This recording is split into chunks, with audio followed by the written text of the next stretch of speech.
जी दोस्तों, आप देख रहे हैं जी सियालकोटी पिजन लवर। मैं आपका दोस्त, आपका भाई मोहसिन रहमान। और दोस्तों मेरे साथ इंतहाई प्यार वाले मेरे वीरों जैसे भाइयों जैसे अली भाई मौजूद है।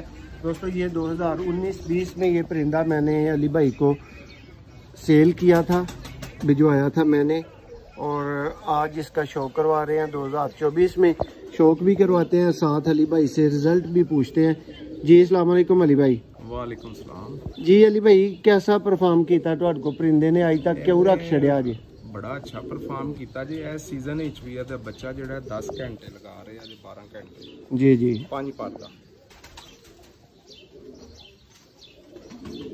देखो जी दोस्तों, 5 पर तक बच्चा भाई दे कोल 10 घंटे लगा रहे हैं।